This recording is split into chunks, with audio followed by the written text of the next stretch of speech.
Энэ удаагийн айлцсан шалгалт бэлдэх видео хичээлээр Writing Task 1 буюу бичих хэсгийн 1-р даалгаварт ирдэг диаграмыг хэрхэн бичих вэ гэдгийг хамтдаа үздэцгээе. Бид Writing Task 1 дээр өгөгдсөн зургийн мэдээллийг 150 үгээр 20 минутын хугацаанд тайлбарлаж бичих ёстой юм. Диаграм нь айлцсан даалгаварт ирдэг 6 төрлийн зургийн мэдээллийн нэг нь бөгөөд тухайн зургийг барилгын материал, хүнсний бүтээгдэхүүн, үйлдвэрлэлийн процесс, амтан ургамлын байгаль дээрх амьдралын эргэлтийн цикл гэх мэт олон төрлийн сэдвүүдээс сонгож авсан байдаг. Өгөгдсөн диаграмыг хамтдаа харцгаая. Энэхүү диаграм нь 12 шат бүхий процесс байгаа ба алхам бүр нь тус тусдаа зураг текстээр илэрхийлэгдсэн байна. Зургийн гарчиг нь The pictures show the steps involved in producing coffee. Энэхүү зургнууд нь кофе үйлдвэрлэлийн алхмуудыг харуулж байна гэсэн байна. Одоо бүгдээ алхам бүрийг 2-2-оор нь хамтдаа харцгаая. Planting coffee seeds. Буюу кофений үрийг тарих. Харин дараагийнх нь Replanting seedlings outdoors. буюу үрсдэлтийг гадаа дахин тарих. Харин 3-дугаарт Harvesting the cherries. жимсийг хураах. 4-дүгээрт Drying the cherries. буюу жимсийг хатаах. 5-дугаарт Milling. This removes the outer culling of the cherry.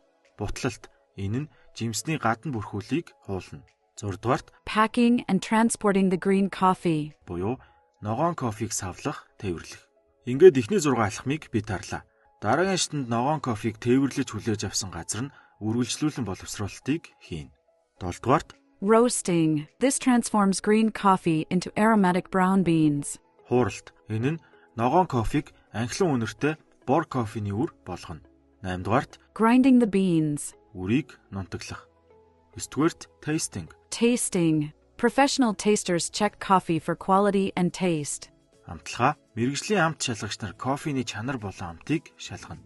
10-дугаарт Packing and selling. савлаад худалдах. 11-дүгээрт Brewing. чанах. 12-дугаарт Enjoy. кофег уух. 150 үгээр диаграмыг тайлбарлаж бичихдээ 3 эсвэл 4 параграфтай бичнэ. Энэхүү диаграм нь үйлдвэрлэлийн процесс байгаа учраас бид passive tense буюу идэвхгүй цаг дээр гол өгүүлбэрүүдийг бичих хэрэгтэй болдог. Тиймээс та бүхэн active болон passive цагууд хэрхэн ялгаатай бичигдэж байгааг ажиглаарай. За ингээд хамтдаа бичицгээе. Энэхүү зураг нь кофе үйлдвэрлэлийн үйл явцыг харуулж байна. The image illustrates the coffee production process.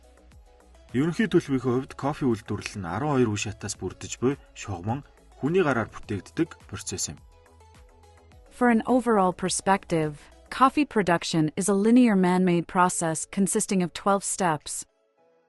Уг процесс нь кофений үрийг тарихаас эхэлж чанах үе шатаар дуусаж байна. The process begins with the planting of coffee beans and concludes with the brewing stage. Процессын явцад ямар ч нэмэлт материал шаардагдахгүй. No additional materials are needed in the process.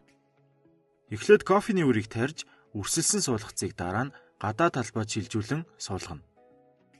First, coffee seeds are planted, and the resulting seedlings are later transplanted outdoors. Дараагийн шатанд кофений ургамлын улаан жимс болох чэрийг анхааралтай гараар түүж том тавир дээр хатаана. In the following stage, cherries, which are the red fruits of the coffee plant, are carefully handpicked and dried on large trays. Чэрийн гаднах бүрхүүлийг арилгах бутлах процессыг явуулсны дараа ногоон кофений үрийг савлаж шингэлэхтэй хөлгөнгөцөөр тээвэрлэдэг. After undergoing the milling process, which involves removing the outer coating of the cherries, the green coffee beans are packed and transported by container ship. Дараа нь хуурах процесс эхэлнэ. Next, the roasting process commences. Энэ шатанд ногоон кофений үр нь анхлан үнэртэй бор кофений шош буюу үр болж хувирдаг. During this stage, the green coffee beans transform into aromatic brown coffee beans. Кофений чанар нь мэргэжилтнүүдээр үнэлэгдэхээс өмнө нунтаглагдсан байх ёстой. Before the coffee's quality is assessed by professionals, it must be ground. Дараа нь нунтгалсан кофеин савлагдаж дэлгүүрт зарагддаг бөгөөд энэ үед кофег чанаж амтлах боломжтой юм. Subsequently, the ground coffee is packaged and sold in stores, at which point it can be brewed and enjoyed. Өнөөдрийн ишлэлээр бид диаграмыг хэрхэн бичиж тайлбарладаг вэ гэдгийг үзлээ. Дараагийн ишлэлээр уулзтлаа. Түр баяртай.